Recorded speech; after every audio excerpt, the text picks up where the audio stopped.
Welcome back. Today I'm sharing tips and ideas on how to fit more pictures on your pages. I'm Emily, and you've found Emilee's Paper Caper, where we're all about scrapping our stash and getting our pages done. If you're new here, please consider subscribing. Hit the subscribe button and the bell icon so you don't miss any ideas. So I'm working today with 9 photos for a 2-page spread. Usually, I'm only putting 2 or 3 pictures per page, but sometimes a page calls for more photos to tell the story. These photos were taken on July 4th. We had water balloon fight and water gun fight in the yard, and I want to fit lots of photos. So the first thing I do is set the photos out and arrange them to tell the story, and then I look for anything that could be cropped that is not important to the story.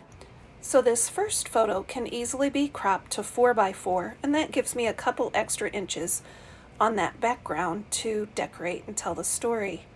This next photo, there's some dead space in the yard that really isn't important to me, and I'm just going to trim that as well, giving me a little more space on the page for background and other embellishments.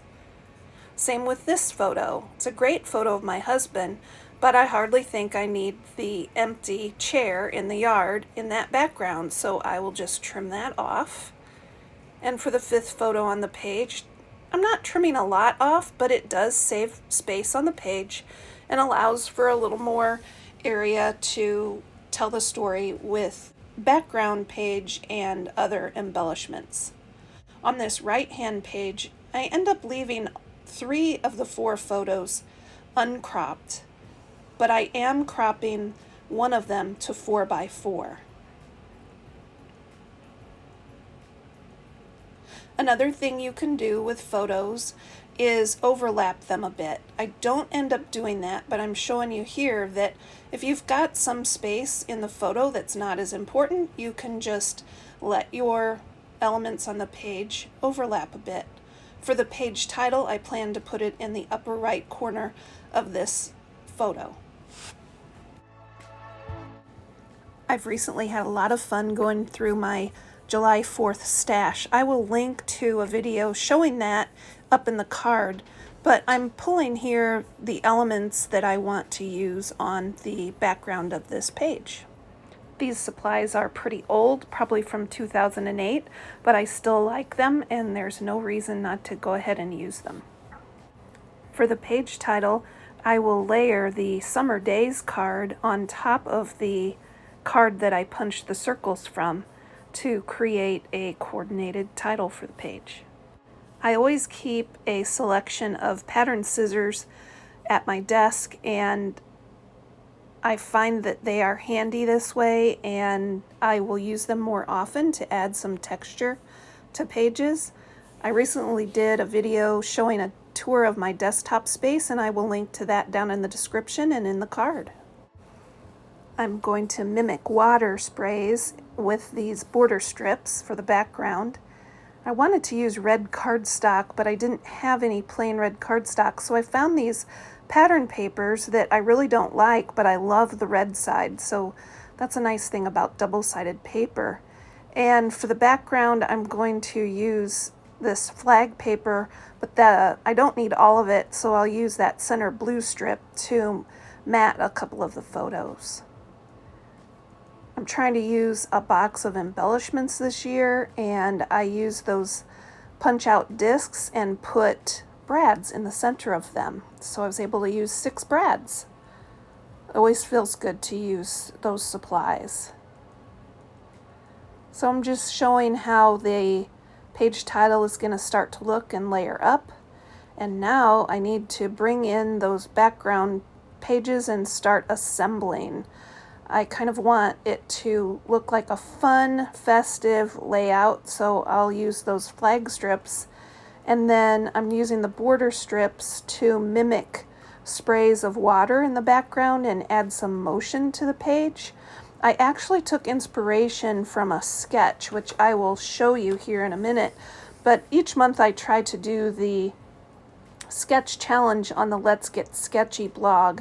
I will link to that sketch blog down in the description. I've got one strip of red paper, and I decided to just cut that in half so that I can have a balance of red and blue and red strips on both pages.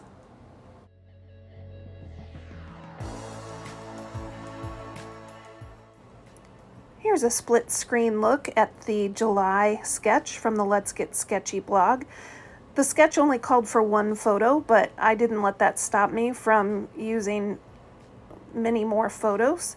And I'm just going to take inspiration from the sketch. I liked the way those diagonals strips looked, and so I'm mirroring that across the left and right hand page for this layout. Since we were playing with water, I thought that that would look like sprays of water across the background of the page.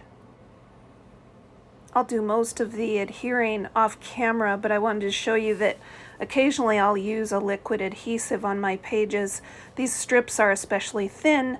They don't need a lot of glue, but I'll just put tiny specks of liquid adhesive on each of the strips, and then I'll go through and turn them over and get them adhered to the background.